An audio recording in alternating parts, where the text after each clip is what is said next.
ஜெய்வராகி வருகின்ற 22/8/2025 அதாவது மாந்திரிகத்தால் அகப்பட்டு செய்வினையால் அகப்பட்டு இருள் சூழ்ந்து வழி தெரியாமல் தவிக்கின்ற அம்மாவினுடைய பிள்ளைகள் அனைவரும் அன்றைய தினம் இரவு அம்பாள் 2 மணி நேரம் உக்ர ரூபிணியாக எழுவாள்.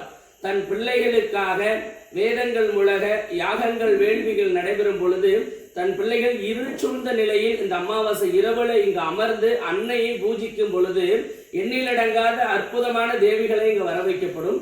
அந்த தேவிகள் ரூபமாக அன்னை துணை கொண்டு அந்த பக்தர்களிடையே இருக்கக்கூடிய சிறு தடைகளும் சிறு இருள் நிலைகளையும் விலக்கி இந்த நெருப்பினில் அம்பாள் சம்ஹாரம் செய்வாள்.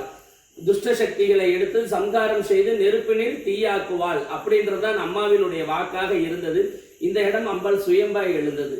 தான் தோன்றியாய் அமர்ந்து தன் பக்தர்களுக்கு எண்ணிலடங்காத அற்புதம் நிகழ்த்தி எப்பேற்பட்ட சத்ருக்களால் ஏற்பட்ட செய்வினையை அமாவாசை இரவு இங்க தரிசனம் செய்து குருதி தீர்த்தம் மேலே பட்டுவிட்டால் பின்னாடி அம்மா வீட்டுக்கு உன் வீட்டுல இதுதான் பண்ணி வச்சிருக்காங்க, இதுதான் செஞ்சு வச்சிருக்காங்க அப்படின்னு அதை எடுக்க சொல்லி இந்த அம்பாலே உங்களுக்கு அந்த இடத்த காமிச்சு கொடுக்கக்கூடிய அற்புதம் நிறைந்த ஒரு தாயாருன்னா இந்த அம்மா தான்.